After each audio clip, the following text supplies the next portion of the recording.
Hello everyone, this is Ritu and welcome back to my channel. आज हम start करेंगे question series for class ninth science olympiad के लिए है। This is part one. अगर आप चैनल पे नए हैं तो प्लीज़ सब्सक्राइब करें और अगर आपको वीडियो अच्छी लगे तो लाइक और शेयर करना बिल्कुल भी ना भूलें। चलो स्टार्ट करते हैं। क्वेश्चन नंबर फर्स्ट जो है वो है, विच of the following sets of phenomena would increase on raising the temperature? Options are diffusion, evaporation, compression of gases. Second option, evaporation, compression of gases, solubility. Third, evaporation, diffusion, expansion of gases. And D option is evaporation, solubility, diffusion and compression of gases. So जैसे ही हम temperature को increase करेंगे, इनमें से जो evaporation है उसका जो रेट है वो इंक्रीज हो जाएगा, डिफ्यूज़न का रेट भी इंक्रीज हो जाएगा विद इंक्रीज इन टेम्परेचर, और एक्सपेंशन ऑफ गैसेस भी आपकी इंक्रीज, उसका रेट भी इंक्रीज हो जाएगा। आपको पता है जैसे ही हम किसी भी मॉलिक्यूल को हीट देते हैं तो उसके पास ज़्यादा एनर्जी आती है, जिससे अगर वो गैस है, सॉलिड है या लिक्विड है, they try to expand. Evaporation का भी रेट हाई हो जाता है, डिफ्यूज़न का भी, और एक्सपेंशन ऑफ गैसेस भी का रेट भी हाई हो जाता है when we increase the temperature. इसके अलावा डिफ्यूज़न की डेफिनेशन क्या होती है? Net movement of particles, higher concentration to lower concentration diffusion होता है। इवेपोरेशन क्या होता है? इवेपोरेशन आपका लिक्विड स्टेट से इवेपोरेट, वेपर या गैसियस फॉर्म में कन्वर्ट होना। और आप ये कह सकते हैं इवेपोरेशन जो है that is a surface phenomena. और कंप्रेशन मतलब जो गैसेस हैं उनके ऊपर ज़्यादा प्रेशर लगा के उनको लिक्विड्स में कन्वर्ट किया जाता है। नेक्स्ट क्वेश्चन है, the property to flow is unique to fluids, which one of the following statement is correct? Options, only gases behave like fluids, gases and solids behave like fluids, gases and liquids behave like fluids, and D is only liquids are fluids. So सबसे पहले fluids क्या होते हैं? The substances which can flow. तो कौन कौन flow कर सकता है? आपके solids और liquids और gases आपकी फ्लो कर सकती हैं। So option C is correct. Gases and liquids behave like fluids. Next question है, during summer, water kept in an earthen pot becomes cool because of the phenomena. Options are diffusion, transpiration, osmosis और evaporation. जो हमारे earthen pots में हमारा water रखा हुआ होता है वो cool हो जाता है because of evaporation. कैसे? जो आपके water molecules हैं they absorb the energy और उस surface को या फिर जो आपके water है उसको वो cool कर देते हैं। इसके अलावा ओस्मोसिस, जो कि थोड़ी सी डिफरेंट डेफिनेशन है। ओस्मोसिस क्या होता है? It is the movement of solvent molecules. आपको याद रखना है, सिर्फ सोलवेंट मॉलिक्यूल्स की मूवमेंट होती है ओस्मोसिस में। और किसके through? Through a semi permeable membrane. और जो आपकी ये होती है मूवमेंट ऑस्मोसिस, इसमें सोलवेंट की होती है। किस लिए होती है? ताकि जो हाइयर सोल्यूट है उसको दोनों साइड बैलेंस किया जा सके। ठीक है, तो सोल्यूट और सोलवेंट का आपको पता होना चाहिए। एक सोल्यूशन में दो चीज़ें होती हैं, एक सोल्यूट एक सोलवेंट। सोल्यूट जो आपका कम अमाउंट में मिलाया जाता है और सोलवेंट जो ज़्यादा होता है, जैसे कि वाटर प्लस शुगर। वाटर क्या है? आपका सोलवेंट है, sugar is your solute. Next question है आपका, a few substances are arranged in the increasing order of forces of attraction between the particles. Which one of the following represent a correct arrangement? First option, water, air, wind. Second, air, sugar, oil. Third, oxygen, water and sugar. And third is salt, juice and air. Forces of attraction आपकी दे रखी हैं। अगर आप इनको ध्यान से देखेंगे तो आपकी तीन चीज़ें दे रखी हैं जो तीनों में कॉमन है, solids, liquids and gases. Forces of attraction को अगर हम इंक्रीजिंग ऑर्डर में लगाएं तो सबसे कम फोर्सेज ऑफ अट्रैक्शन आपकी एयर में होती है, गैसेस में होती है, उसके बाद आपके लिक्विड्स में होती है, और सबसे ज़्यादा फोर्स ऑफ अट्रैक्शन आपके सॉलिड्स में होती है। आपकी ये जो अरेंजमेंट है सी ऑप्शन में, oxygen is a gas, water is an liquid and sugar एक सॉलिड है, इस वजह से ये आपका करेक्ट सीक्वेंस है। Next question is, which condition out of the following will increase the evaporation of water? So evaporation of water आपका कैसे इंक्रीज होगा? जब आप टेम्परेचर को इंक्रीज कर देंगे तो आपका जो इवेपोरेशन रेट है वो भी इंक्रीज हो जाएगा। एक ऑप्शन डी है adding common salt to the water. So अगर आपको किसी भी सॉल्यूशन या आपके सब्सटेंस का बॉइलिंग पॉइंट रेज करना है तो उसके लिए हम कॉमन साल्ट डाल देते हैं, जिसकी वजह से उसका बॉइलिंग पॉइंट थोड़ा रेज हो जाता है, इंक्रीज हो जाता है। Next question is rusting of an article made up of iron is called, एक पर्टिकुलर नाम दिया गया रस्टिंग ऑफ आयरन को, that is known as corrosion. और कोरोजन क्या है? कोरोजन आपका एक केमिकल चेंज है, एक ऐसा चेंज जिसको रिवर्स नहीं किया जा सकता, जिसके अंदर नए टाइप के सब्सटेंस आपके फॉर्म हो जाते हैं। जैसे कि अगर आपको याद है कि आपने जो रिएक्शंस की थी जूनियर क्लासेस में, कि आपका जो आयरन है that get converted into iron oxide, और जो रस्ट होता है आपका उसको आप वापस से आयरन के अंदर कन्वर्ट नहीं कर सकते हैं, इसीलिए उसको हम एक केमिकल चेंज बोलते हैं। Next question is tincture of iodine has antiseptic properties. This solution is made by dissolving. So tincture क्या होता है? आपका tincture एक ऐसा solution होता है जिसको अल्कोहल में प्रिपेयर किया जाता है। So इन्होंने आयोडीन की बात की है, तो आपका आयोडीन इन अल्कोहल जो होगा वो tincture of iodine होगा, उसके पास एंटीसेप्टिक प्रॉपर्टीज हैं। Next question is which one of the following are homogenous in nature? Ice, wood, soil and air. So homogeneous mixture कौन से मिक्सचर होते हैं? Those mixture which have uniform composition, जिनके अंदर जो कंपोजिशन होती है वो यूनिफॉर्म होती है थ्रू आउट द मिक्सचर, उनको हम होमोजीनियस मिक्सचर्स बोलते हैं। सो यूनिफॉर्म किस किस में है आपकी? एक तो आपकी आइस में है और दूसरी आपकी एयर में है। So option C is your correct option. Next question is which one of the following are physical changes? So physical changes उन्हें बोलते हैं विच आर रिवर्सिबल, जिनके अंदर आपका नया सब्सटेंस फॉर्म नहीं हो सकता। जैसे कि अगर आपको एक बेसिक सा एग्जांपल मैं दूं तो वाटर है, वाटर को हम आइस में कन्वर्ट कर सकते हैं और आइस को हम वापस से वाटर में कर देंगे, तो वो आपका एक फिजिकल चेंज है। Options are melting of iron metal, rusting of iron, bending of an iron rod, drawing a wire of iron metal.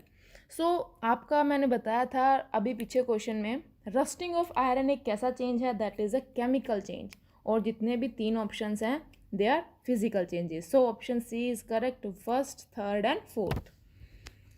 Next question is which of the following correctly represent 360 gram of water? So 360 gram of water मतलब सबसे पहले आपको इतना पता होना चाहिए कि water का मोलिकुलर मास कह सकते हो, मोलर मास कितना है? वाटर का मोलर मास 18 ग्राम होता है। So 36 gram water means 20 gram of water is equal to, इसको आप ऐसे लिख सकते हैं 360 ग्राम ऑफ H2O, या फिर दूसरे तरीके से 20 ग्राम ऑफ वाटर, मतलब कि एक मोल में, एक इसके मोल में आपका 20 ग्राम वाटर आएगा। तो इसने बोला है करेक्टली जो रिप्रेजेंट करता है 20 ग्राम ऑफ वाटर को, या तो आप इसको बोलोगे 20 मोल्स ऑफ वाटर, या फिर आप इसको बोलोगे 1.2004 इंटू 10⁻25 मोलिक्यूल्स ऑफ वाटर। ठीक है। Next question is chemical symbol for nitrogen gas. So nitrogen gas N2। Next question chemical symbol for sodium, तो सोडियम आपका मेटल है, उसका केमिकल सिंबल होता है Na। Next question which of the following would weigh the highest? So इसके अंदर से किसका ज़्यादा वेट सबसे ज़्यादा है? सो आपको वेट कैलकुलेट करना आना चाहिए। उसके लिए सुक्रोज का वेट कैलकुलेट करेंगे आप। मोलिकुलर वेट कैसे करेंगे? एक सिंपल सा फॉर्मूला या यही फॉर्मूला होता है, आपको पता होना चाहिए। Atomic mass of carbon is 12 और नीचे जो ये होता है इसको 12 से मल्टीप्लाई करें, प्लस करें फिर उसके अंदर, that is 12 into 12 plus H1 into 22 plus O that is 16 into 11। सो इसको आप कैलकुलेट करेंगे तो कैलकुलेट करने के बाद आपका आएगा, आप इसको अगर जब आप इसको कैलकुलेट करेंगे तो इन सभी में सबसे ज़्यादा जिसका वेट आएगा वो आएगा आपका 2 मोल्स ऑफ CaCO3। कैल्शियम का एटॉमिक मास कितना होता है? 40 होता है। सो आप इन्हें कैलकुलेट करके देखें। जो भी मैंने बताया दैट इज़ सुक्रोज को सिंपल करके उसको 0.2 से मल्टीप्लाई कर दें, उसके बाद CO2 का जो आपका मोलिकुलर मास आएगा उसको 2 से मल्टीप्लाई कर दें, और CaCO3 का जो आएगा उसको 2 से मल्टीप्लाई कर दें। ऐसे ही आप वाटर को करें। जब आप कैलकुलेट करेंगे तो आपका CaCO3 के जो 2 मोल्स होते हैं उनका सबसे ज़्यादा हाईएस्ट वेट आएगा, दैट इज़ 200 ग्राम आएगा। Next question is which of the following has maximum number of atoms. So maximum number of atoms किसके अंदर होंगे? So maximum number of atoms निकाल सकते हैं आप, बहुत सारे वेज हैं, या फिर आपको एक छोटा सा सिंपल सा फॉर्मूला मैं बताती हूँ। दैट इज़ आप लिखें mass of substance into number of atomic, wait a minute, इसको अच्छे से लिखते हैं, mass of substance into number of atoms किसके अंदर? In molecule divided by molar mass. So mass of substance बोला है तो कितना? फर्स्ट अगर मैं ऑप्शन लूँ या फिर आप ये ले लो, सेकंड ऑप्शन ले लो, मास ऑफ सब्सटेंस कितना है? 18 grams. Okay, number of atoms कितने हैं इसके अंदर? 2, और मोलर मास कितना है? ऑक्सीजन का मोलर मास कितना होता है आपका? दैट इज 16 इंटू 2 36 इंटू जो आएगा that is 18 into 2 by 36 into Na, that is Avogadro number. और जो इसका आंसर आएगा वो आप लिख सकते हैं, दैट इज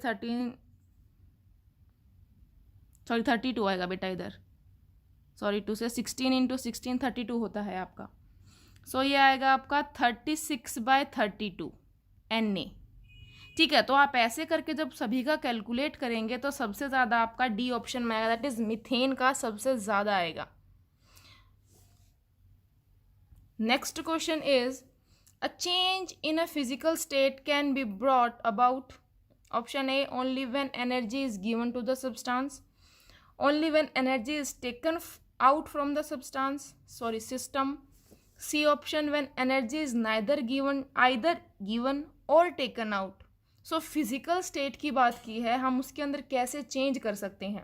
So या तो उसे आप एनर्जी दे दो या फिर उसे एनर्जी ले लो, तो इससे हम उसकी फिजिकल स्टेट में चेंज कर सकते हैं। जैसे कि आपका वाटर है, अगर आप एनर्जी देंगे तो वो इवेपोरेट हो जाएगा, और आप एनर्जी उसकी वापस ले लेंगे तो वो वापस से लिक्विड में कन्वर्ट हो जाएगा। Next question is which of the following correctly represent the electronic distribution in the magnesium atom. So Mg atom जो है उसकी electronic configuration is 282। Next question Rutherford's alpha particle scattering experiment resulted into the discovery of. So जो Rutherford ने alpha particles scattering का जो experiment किया था जिसके अंदर उन्होंने गोल्ड की फॉइल ली थी, उस एक्सपेरिमेंट से उन्होंने ये कंक्लूड किया था कि हर एटम के सेंटर में एक पॉजिटिवली चार्ज न्यूक्लियस प्रेजेंट है। ठीक है, इसके अलावा जो इलेक्ट्रॉन है उसकी डिस्कवरी आपकी किसने की थी? जे थॉमसन ने की थी, और प्रोटॉन की डिस्कवरी भी आपकी अर्नेस्ट रदरफोर्ड ने ही की थी। Next question Dalton atomic theory successfully explained laws of conservation of mass, law of constant composition, law of radioactivity and law of multiple proportion. So जो डाल्टन की एटॉमिक थ्योरी थी उन्होंने ये तीनों चीज़ें आपकी एक्सप्लेन की थी, that is this.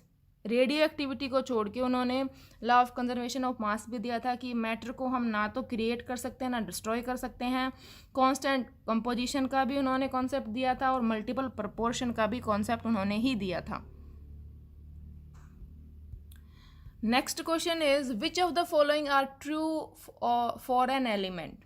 So element, सबसे पहला ऑप्शन दे रखा है आपका atomic number is equal to number of protons plus number of electrons. No, atomic number ये नहीं होता है.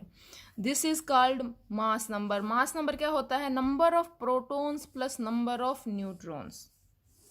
Atomic number is equal to number of protons is equal to number of neutrons. No, atomic number is equal to number of protons is equal to number of electrons.